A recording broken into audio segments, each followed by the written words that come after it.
Okay. Do you want to make a specific sound, or do you just want to do the regular old hyena?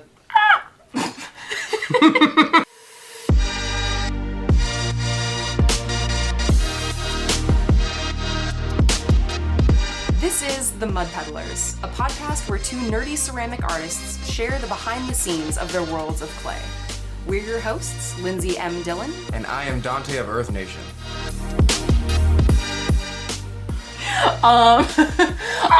What's the thing we can say? Let's say crazing. Let's be real cheesy about it and say crazy. I don't know, it hurts. Do it. It hurts really hard. Can do it. My heart. I find it's like saying cheese. Exactly. But for pottery. And it makes you look like crazy because you're like, hey. Oh my god, alright. Okay, alright. 1, 2, 3. Crazy! I apologize. I apologize to our listeners and viewers. Thank you all for bearing with us in these trying times.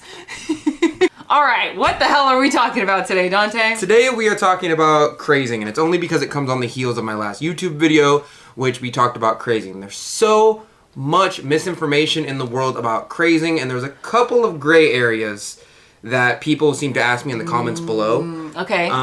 One of them... I'm here. I'm ready. You're here? Ready to be, like, slathered in information. Why'd you gotta make it... I'm just gonna rub it all. Why'd you gotta make it like that, though? Why? I'm sorry. I'm just... You know what? Carry on. Okay, so first of all, what inspired you to make the YouTube video on it? Was it literally just people questioning you about things, the same questions over and over? I don't know why I have this notebook with me. It's not like I was taking notes. Carry on. So generally speaking, what happens is people have questions about food safety and glazes, except for I don't feel like I can put all of the answers within one video. So what I generally do is I make a script, I address certain things, certain issues that you'll find in the clay and pottery world, and I just take one thing at a time. This week, it was crazing. Cool. Probably in a couple weeks, we'll do shrinkage. Okay. And they're taken and given from a very beginner's point of view. Okay. They're taken from like, hey, you're a beginner. You probably don't even know what percentage your clay shrinks based on the type of clay you have. Let me show you how to figure that out, and let me show you what happens when you account for shrinkage and some of the different tools. And some of the different tools that can account for shrinkage. There's shrinkage rulers, or there's a couple of tools where you can throw for consistency. Yeah. When you talk about shrinkage, what you're really talking about is the consistency of your work. Is the level in pottery in which you start caring about like, oh, how much shrinkage does my clay actually have? Yeah. You're probably asking that question so that you can get a consistent body of work. Right. Usually. Right. Yeah. So since we're talking about crazing today, why don't we start out with what is crazing? Crazing are those little cracks inside the glaze matrix of your body, and they are only due to thermal expansion. That's it. In a very, very simple term, that is it. That is the whole story, pretty much, if you wanted a straight answer. And to even simplify, because people may not even know glaze matrix within the body, what is that? It's just glaze. Yeah, essentially. So it's visible cracks in the glaze. Look, I have so many glaze chemistry books that like one of them calls them a glaze body and one calls it a glaze matrix. Yeah. There's one that calls the kiln a chamber. They don't even call it a kiln. Oh my gosh. Yeah, they call it an oxygenated Oh. chamber is an oxidation kiln, or a reduction chamber is... Can we call it like a boudoir? Would you like to come into my hot boudoir, my fiery? But I'm just there. This is just You're my end. there today. I am party on vein today. You're turned up. Oh my god. I'm sorry. We switched places today. We did. Damn. Oh, does that make me a switch? Oh! Sorry, I can't stop. There's people in their cars right now who are like, what did she take? I am sober as a nun right now. Oh my god. I am a little hot though. You're high on Jesus, nun. I'm sorry. Oh my god. Okay, cool. So. You good? I'm good. You got it out? No, it's still in. Okay, no. The cup in front of her is tea. It is tea. It is 100. I have the cold brew. Yeah, no, this is all just tea and Etsy update energy happening right now. Yeah, she's going through, I just went through mine. She's going through her Etsy update packages right now. It's great. So, anyway, okay, so. For anyone who does not know what crazing is, it's usually when you put a glaze on a pot and they have these little tiny cracks in there. That's really all it is. Sometimes they're really big, sometimes they're really small, but the main issue with crazing is that it's generally not considered food safe. And I say the general answer is not considered food safe because if you're a sculptor, it doesn't really matter. But as far as a food safety or functional point of view goes, it matters a lot because it matters for the strength of your clay body, because technically those crazing, those cracks go all the way down to the structure of your clay body as well. But they also have little tiny cracks in the glaze, and whatever food you put in there, especially if it produces some kind of juice, get some chicken juice in there, it will go into the cracks of the glaze. Okay, I have a question about that. Because I remember on, I think it was episode 2 of For Flux's Sake. Yes. Didn't he actually say that that was not really an issue? It's not. So that's what I say in my YouTube video as well. I lay it out and I say it's not, technically, it's not food safe. The general, it's kind of like a doctor saying like, hey, shouldn't really eat fast food at all. But like, it's not gonna kill you unless you really overdo it. Unless you're like every day. And that's my general answer on the YouTube video as well. Is like, crazing is an issue. If you talk to any glaze chemist or somebody who makes their own glazes, they'll usually tell you it's a fault of thermal expansion in the clay body versus the glaze body. And as a general answer, no, it is not food safe. But also, there's no real documented cases of anybody dying from crazing. There's no doctors out there who are like, huh, this fool ate off craze-ware. He should have known better. Like, if you talk to a doctor about crazing, he'll be like, I don't know what you're talking about. Is this some pottery thing? Yeah. People aren't coming into my office sick off crazing. I don't know what you're talking about. Yeah. Okay. So the reason I asked this is because there's a glaze that I use that I got from Sac City. Yes. And it is considered a food safe glaze. Yes. Because they tested it like there. Yes. But it does sometimes craze. And especially after listening to the episode, I was like, oh great, this just confirms what I already understood about crazing, which is that it's not a food safety problem. It's difficult because the legal answer is that it is a food safety and strength problem. Like if you ask an experienced potter, he would say it weakens your clay body and technically germs can get into the cracks or the crazes of those glazes. And because of that, unless you have first world sanitization standards, like a lot of Americans do, then it technically is a food safety issue. That being said, nobody's really getting sick off it. There's people who have antique pots that have crazing on them, that eat off them all day. I have a bunch of pots I've had for like 9-10 years that have crazing on it. It's not making me sick. The legal answer, like if you're having an argument with a potter on Facebook and they say it's not food safe, they're right. They are right. But the practical answer, nobody's really getting sick off crazing. No, like I don't know anyone who's getting sick off crazing.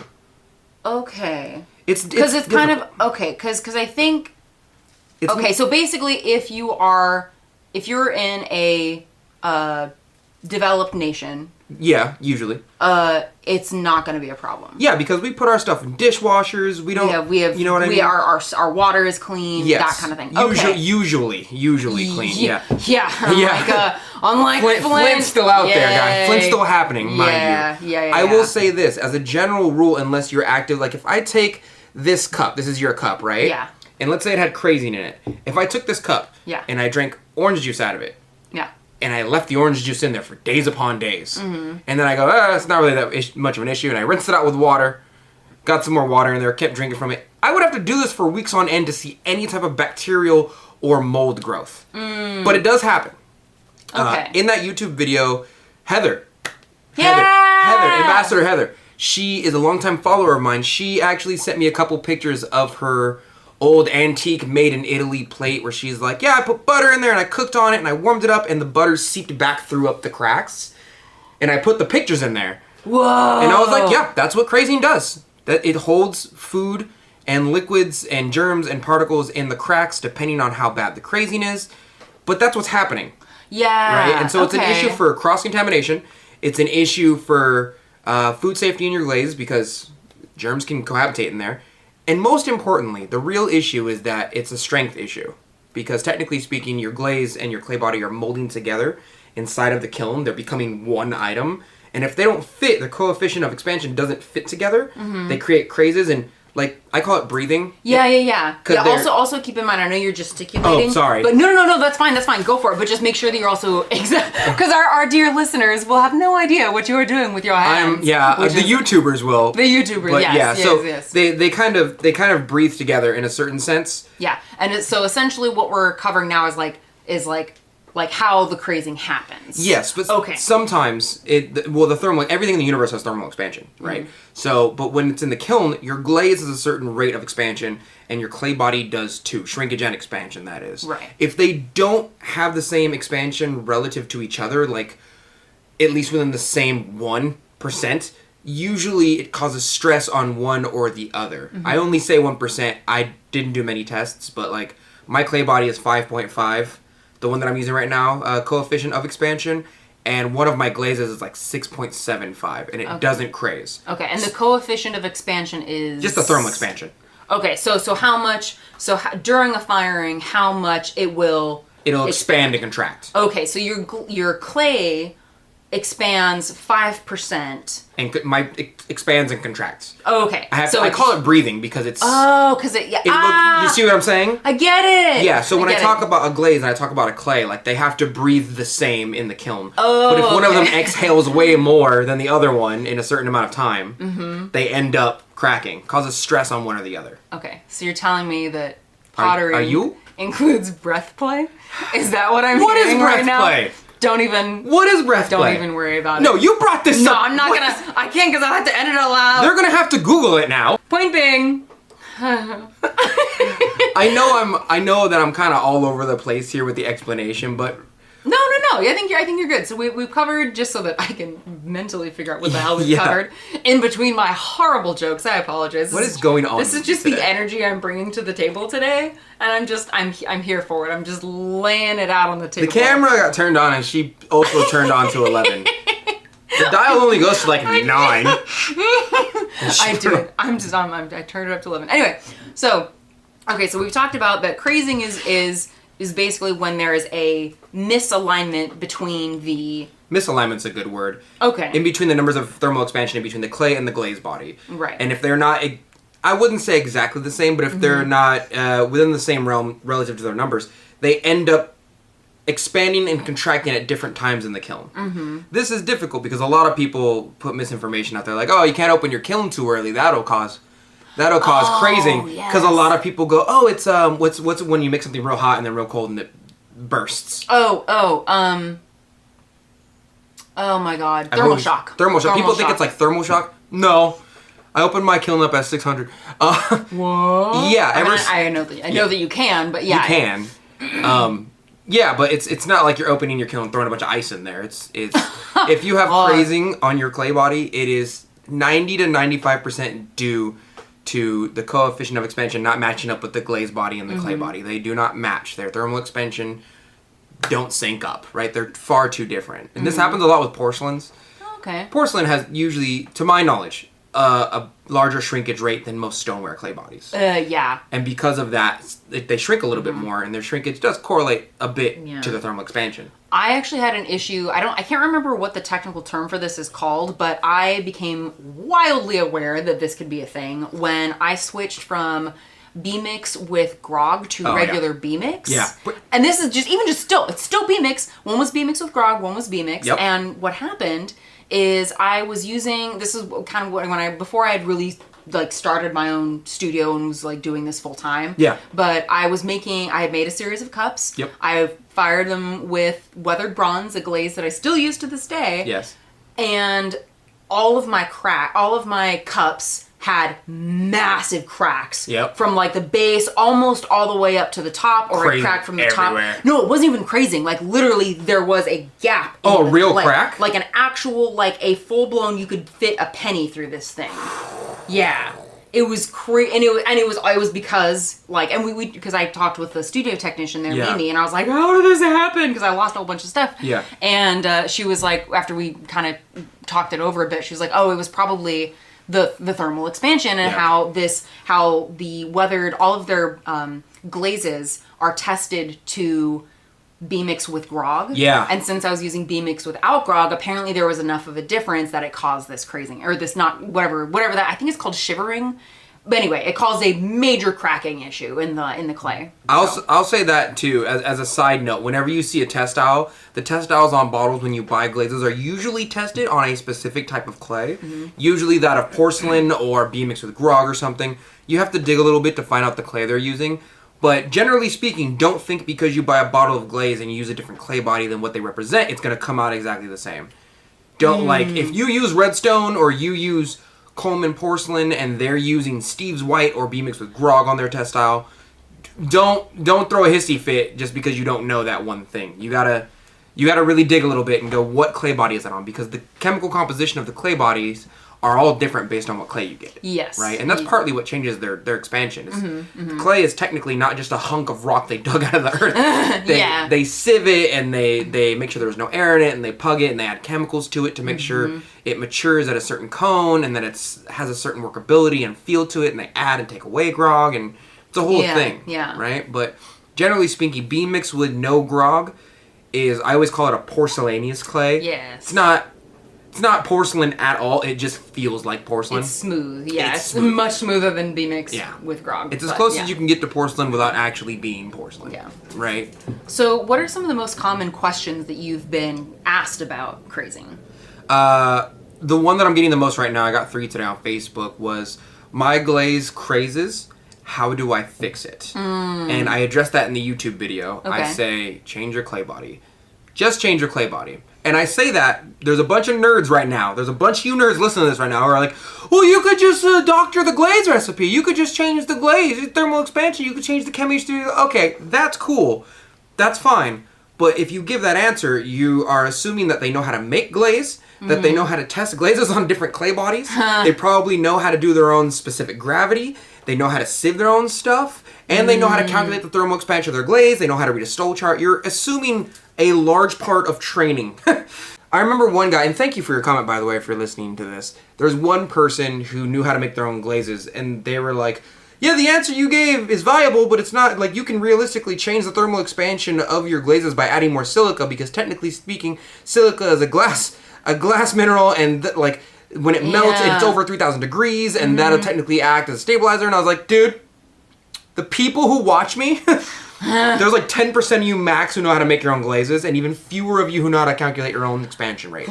Yeah, I mean, I don't know how to calculate. I mean, honestly, that's part of the reason why, like, the glazes that I use are all glazes that I got while I was essentially interning at Sac City, because it's easy. I know that they work. I know that I put mine. And I do this shit professionally. Yeah. But I still don't tweak with my glazes enough to, like, tweak with it with thermal expansion. I put mine into the craze-y calculator, and it gives me, like, the UMF, and it also puts it on a stole chart for me, on the crazing and underfire and overfire. And then at the very bottom, it gives me the coefficient of expansion, or the thermal expansion, and I'm like, cool, that number is within this number. It's like 1 away from my clay body, so that means this will probably not craze on my clay body. Okay, yeah. Right? Yeah. And so I'm like, cool, that's good. Got it. Done. That's okay. I don't even calculate it myself. A calculator does it for me. I just know how to read the calculator. Okay. Realistically. And so that's on Glazy? That is on Glazy, yeah. Go to glazy.org. You just put a recipe in, and it'll map everything out for you. That's wild. Make sure to push the extended, not the UMF. You'll come back to this and figure that out later. Okay. Yeah. Okay. But yeah, generally speaking, that's kind of what I do. But that answer, like, I could tell everybody on YouTube, yeah, just go ahead and change the thermal expansion rate of your glaze. Like, it's a viable answer for everybody. Oh my gosh. Like, oh yeah, we all know how to do that. Yeah. Honestly, I would honestly, like, I think I'd be more inclined, frankly, to just get a different glaze. Because for me, it's like, that's part of the reason, like, I've had like four bags of Redstone, and I only went through them after we did that project with Tea Cozy, which we still can't talk about. Right. But the other 2 bags are still first rule of working with Tea Cozy, we don't talk about Tea Cozy. No. But like, I still have 2 of the bags because anytime I introduce a new clay into my lineup, I have to make sure that I, like, clean my wheel a bunch. Yep. And it just creates this whole other level of issue. So it's like another very fair option, I'm assuming, is like either change your clay body or just use a different glaze. You can use a different glaze, but a lot of people aren't willing to compromise that glaze. That's fair. Because most people don't choose their work based off of their clay body. They choose it based off of the glaze. People are far more fascinated with glaze combinations and the possibilities of the colors, because we're babies. Colors! Yay! Colors! Than they are with their clay body. A lot of people don't even know how to look up the coefficient of expansion of their clay body anyway. I mean, you just go to the website of the company. Oh, okay. And it says it at the bottom. Yeah. Like redstone's like 5.55. Part of what I'm really enjoying about this conversation right now is that, like, I think one of the things that I've run into a lot with ceramics and experienced myself is that there's this idea that, like, oh yeah, you like, it's almost like leveling up and you just automatically get certain perks of knowledge. And I'm like, that's not how it works. Like, again, like, both of us do this professionally, but you know way more about the chemistry than I do, and yet it's kind of like I can still run a business and still do it. And so I kind of like, I like showing this as an example because it's like, to know that it's like, it's not like you have to have a certain level of knowledge before you can start like selling your work or start, you know, doing all these other things, but it's you don't have to know all the things before you can consider yourself like an artist. Well, you know, is like a little sidebar. You know what it is for me is that people ask me questions, and if I don't know it, I spend a week in my chemistry books or on Crazy or on Digital Fire or asking other artists. Yeah. And then I find out every little detail about it, or at least I get a fair base of knowledge on it, like enough to answer the basic questions. Yeah. And then I regurgitate those answers, and then sooner or later they go into my own work and I expand upon it. That's cool. That's generally what happens. Or the thing that used to happen is I'd get in an argument with somebody on Facebook, and then to prove them wrong and come up with sources, I would have to go collect and educate myself on the whole thing, and then come back and be like, no, you were still wrong. I just have sources to tell me you're wrong now. Yeah. Still only. Yeah. Well, it's good to have sources. Definitely good to have sources. I actually had somebody today on the Facebook fan page that asked me that very question. They said, I have crazing in my ware. How do I fix it? Like, it's on the inside of my bowls. Yeah. And I told him, well, do you want to change your clay body? He said, no. And I said, then you're going to have to learn how to make glazes. If you're not willing to change your clay body, you have to learn how to change the glaze itself or mess with the chemistry of the glaze. And he goes, I want to learn how to make glazes. And I go, that's what I wanted to hear. Cool. So I gave him like a book recommendation that I would start with. I gave him the Crazy recipe. I gave him the Crazy website. I said there's a calculator on there. I gave him the 5x20 glaze. I told him, you need help making glazes, you let me know. I gave him one of my YouTube videos. Cool. I gave him the Digital Fire source. I said, these 4 or 5 sources will answer the high majority of your questions. Once you've absorbed most of the knowledge in these places, you got to take a glaze class. And with Matt Katz. And that'll teach you the actual chemistry of the glaze. Yeah, yeah. Unless you want to shout out to Matt Katz, by the way. Yeah, and his wife Rose. Rose, right. I don't know if their last names are the same, though. I don't know either, but I don't know if it's Rose Katz. Matt and Rose, thank you. Yeah, no, thank you for sure. You guys make friends for me. Because what happens is you teach somebody in your glaze class, and then we get on Crazy and put all our info on Crazy, and then we notice each other, and then we follow each other on Instagram. Oh! And now I'm friends with Jake Corby and oh my god, that's great! All them people who make glazes. And that's cool. Most of them are like, yeah, we took a class with Matt Katz. And I'm like, cool, thanks. You're just making friends for me, really. Oh, that's awesome. Yeah. So, okay, so what are some of the other questions that you get asked? One of them that I think 2 or 3 of them came up today on Facebook was, I have a clay body that crazes on the inside of my ware, but not on the outside. What's going on? Huh. Yeah, and I'm like, nope, the whole thing's crazed.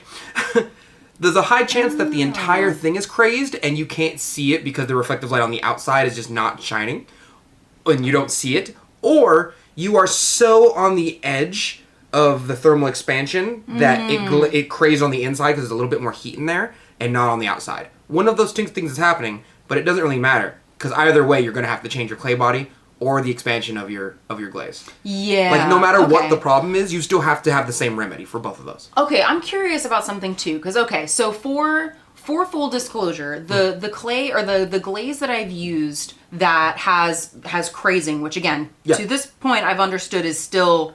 It's not as big of an issue as people make it out to be. Okay, because I would feel bad if somebody was like, oh, I have that glaze, and for anybody who's like curious, it's called eggshell matte, and it's a white matte glaze. So if you have one of my cups and you have that, this is the one that I'm talking about. And if you have something you'd like to discuss, if you're like worried about this, send me a message. We can map it out. We can put the recipe into Crazy. Yeah, I'll show you the numbers after this. That'd be cool. But no, really, if you have, for our listeners and viewers, if you have a cup of mine and you're hearing this conversation, you're getting worried, please send me a message and we'll figure it out. But it's not that big of a deal. Yeah. Okay. But my understanding up to this point is that, again, is from having it been at Sac City, is that it's food safe, But with but what I'm hearing with crazing is that it's sort of a little bit of a gray area. It's a bit of a gray area in that like people who have crazing generally don't get sick from craze-wear, but there are cases and stories in the world that are totally valid of people who are like the germs got in the cracks, the butter bubbled back up out of the like here's my pictures and video, and I'm like, yep, that's what crazing does. Okay. The real issue with it is that it there was another point that I had. Sorry. No, I was just gonna say the other. So because I hear what you're saying. Yes. For that, the reason I ask you about this is because I had some pieces that were fired with that, and then I reglazed them with a different glaze on the inside, and the crazing did not, like, after the second firing didn't show up. You just covered a glaze with a glaze? No, I didn't cover. You're a god. No. Oh my god. Okay. I'm just thinking, how am I going to edit this so that it makes sense? Cone 6. Okay. Eggshell matte. On the whole thing. On the whole thing. Okay. Inside and outside. Okay. Randy's red on the inside. And now it's combined with the eggshell. But only on the inside of the cup. Okay. I put it into the kiln. Yes. The chamber. Yes. And I fire it again to cone 6. You fired it a second time. This time, upon taking it out of the kiln, yes, there's no crazing on the outside. I don't know why. Okay. I don't But you understand what I'm talking about now. Okay. All right. We at least got to that. Okay. You double fired your stuff to get rid of the crazing. Yes. Got it. Basically what happened. But that's what I'm curious about is like, so could conceivably on top of either switching and just not using the glaze or switching out a clay body, conceivably if you fire it again, could that take care of the crazing issue? I've only researched crazing up to know how to fix it and what causes it. I don't know, like, if you, let's say you had a glaze that crazed at cone 5. Okay. If you put it at cone 7 and the crazing went away, my initial thought would be like, you just like melted the glaze cracks away. Okay. Like you just put it at a higher heat so that the more glass just seeped into, like, you know what I mean? Yeah. But I don't know. I can't verbally tell you, like, oh, chemically speaking. Like, I have no idea. That's totally fair. Double firing could totally be a fix to crazing, but in my experience, it doesn't help. It doesn't. Okay. The thermal expansion, if you have a glaze that crazes over a clay body at all, the problem is mainly that the thermal expansion rates are too different to where it's going to craze a large majority of the time. Yeah. And anyone that doesn't experience crazing sometimes and sometimes not, I just assume that you got lucky with the heat work. That's what I assume. Yeah. Okay. But I don't have a definite answer for like just double fire your work. I can't say that. That's totally fair. That's totally fair. I'm really glad that I'm getting to ask you about that though, because that's like I mean again, most of my glazes I just like don't mess around with because I don't need to. Well, I do it with pitting too. Like I do the same thing. We should do another episode on pitting, but we'll save that. We'll save that. To be fair, I do that too, where I'm like, I don't know what caused pitting in this glaze, but it happens like 5% of the time. I'm gonna double fire it. I don't know what causes pitting because there's too many variables to say what causes pitting. Yeah. I think generally speaking. Well, I think there's there are several things that can cause. I think there's like 5 or 6 things that I think of that can cause pitting, but whenever I see pitting, I'm like, I don't want to know. I don't want to do the research to figure out which one of the 7 things. F. Yeah. The thing that I'm interested in right now is crawling.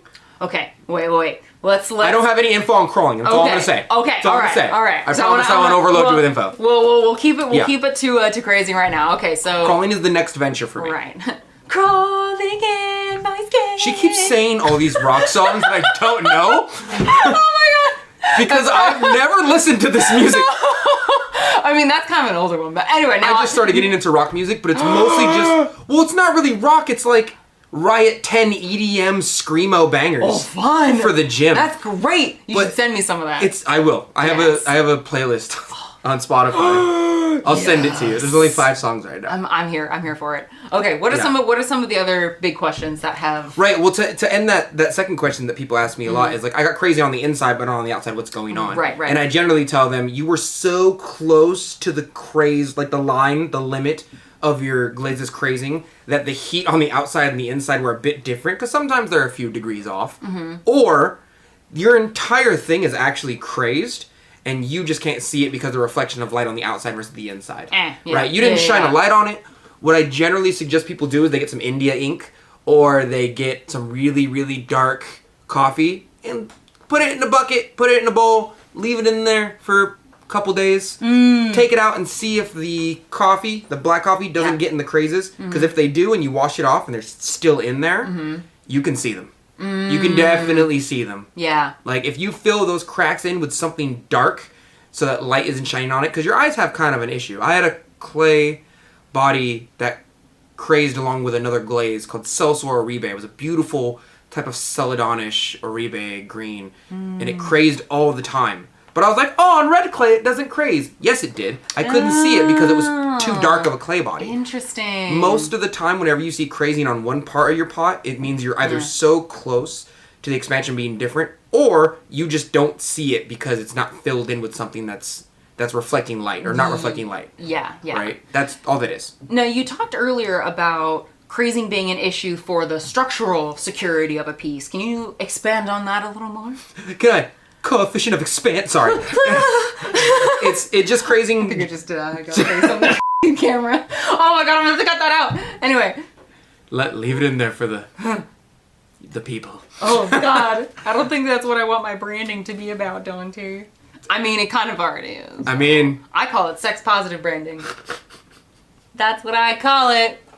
It is. You're correct. Okay, carry on. What was the I'm sorry. I was asking about. What was the question? I was being an NPR interviewer and being like, wait, hold on. Let me do this. So, Donte, earlier today you expanded upon, no. So, Donte, earlier today. No, wait, not earlier today. Jesus. This is what my stories look like on Instagram when I have to keep redoing them.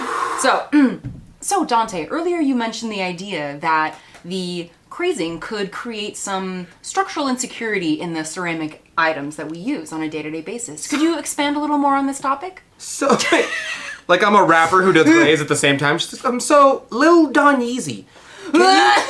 Can you expand on FBGM? What does FBGM mean? Yeah. Thank you for your time. It's lit. What was the question? It was about crazing being an issue for the structural security. Yeah, the real issue with crazing is that the structural integrity of your pot is a little more compromised than you would like to think. A lot of people call it the food safety, but the food safety, although the general answer is that it's not food safe, it's not really a big issue for an actual health of an actual person as long as you clean your pots properly. You're not gross. It's really an issue for the structural integrity of your pot because technically speaking, crazing goes all the way down to the clay body. Like those cracks. Yeah. It just makes your pot easier to break, less structurally safe. That's it. That's crazing goes down to the clay body. So when you talk about crazing, you're really talking about the durability of your work. That's it. They're much, and I. So it's just easier to break. Easier to break them, and I have a couple of. I wouldn't call them customers. I kind of gave them away as freebies, but I have a couple of friends that used to have some of my old work with that Celso Oribe I was talking about. Oh yeah. And Megan, one of them was like, this pot just like straight up broke one day. Huh? And I was like, did you break it? She goes, no, I was using it as a toothbrush holder, and it literally just fell apart. Huh? It's not until years later where I was like, oh, that was my redstone in Celso Oribe. Had massive crazing, and I had no idea. Huh. It's generally just a weaker pot. Like, yeah. It just cracks. Huh. But I didn't know. I had no idea. Yeah. Oh, that's sometimes my glaze would flake off. Like, I would get... Like, oh, my God. Oh, yeah, around the rim. Oribe was, like, the worst offender of my crazing experiences. Around the rim, there'd be a little thing, and I'd be like, what is this? And a piece of, like, actual glazed glass would come off, and I'm like, oh! Oh! That was a thing. So it generally... The larger problem is that it is an issue for the durability of your clay body. Okay. They don't breathe together. You know what I mean? They just don't... You good? And pots that breathe together stay together. Yay! Lindsey is gone. I am here. Lindsey's ascended. She's gone, bruh. I don't even know why. I don't know why. She had a really good Nobody told you. I'm sorry. I'm singing on the podcast now. This is ill-advised. Usually, there's some listeners right now who are like, usually Donte annoys the shit out of me. Today, it's not me. Donte today. It's me today, You know what else? See? I keep doing that. See? I think what I'm going to do one day is, I talked to my mom about this, and I was like, one day I'm just going to come straight out with, like, the code switching voice. My God, we should do a joke episode. We can make it like an April 1st thing where it's like, oh my God, okay, so we should do an episode where we're the opposite of our personalities. Oh my God, that would be terrifying. We should just, hello. Hello. How are you? I'm fantastic, Donte. How are you today? I'm good. Welcome to the Mud Peddlers. Hello, Mud Peddlers. Today we're going to talk about crazing inside of your functional wear. Why isn't it food safe? That's an excellent Donte question. That's an excellent Donte question. That's an excellent question, Donte. We're also going to touch on the subject of if it makes your pots more or less durable. The durability of pot. The durability of pot! Let me tell you about the durability of pot. We live in California. Let me tell you about the durability of our pot. Scream. We're just going to do a whole episode. It's weird because I do have a strange amount of people on my YouTube channel who are like, I just don't like the way you speak. And I swear one day I'm going to make a video of me just speaking super proper, oh my God, super calm, that's gonna be terrifying, super straight, using big dictionary words. And I'm just going to be like, today we're going to talk about the durability of your clay body and aspects to crazing. The thermal expansion of your clay body versus your crazing is very, very important, especially to us functional ceramicists. Like, I'm just going to make a video like that and see how many of you hate it. That would be so funny. Please do this. And then when people complain, I'll be like, y'all don't know what you want. You don't want the genuine artifact, and you also don't want me to be proper. Pick a lane. Pick a lane. Pick a lane. Yeah. At least use your blinker. Let me know what you want to do. All right, so I might end up splicing this a bit, but is there anything else that you want to say about crazing that we have not covered? No, generally speaking, crazing is an issue of thermal expansion of your clay body versus your glaze. And while technically speaking, the general answer is the general concerns around our food safety. The real issue is the strength of your clay body versus your glaze, right? It technically weakens your pot. Mm-hmm. And we want our pot to be strong. We want our pot to be pretty strong. Yeah, we do. We don't even smoke. We don't. We don't. I'm like once in a long We live in California, so like it's part of our culture. Dude, no, I went to UC Santa Cruz and I don't smoke. Yeah. Like, that's like the fact that... go to college to make it. Practically, yeah. Yeah. No, the wife did too. Agricultural sciences. Abel did too. She was like the amount of people... She went to UC Santa Cruz? She's a banana slug. We're banana slugs? How did I not know this? So she was... Oh my God, let's be slimy together. Oh, wow.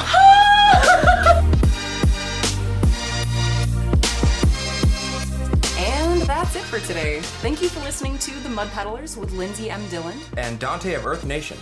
Want to say hi and see what Donte and I are working on in our studios? Check out the show notes for links to our websites and social media below. You can find me at lindseymdillon.com.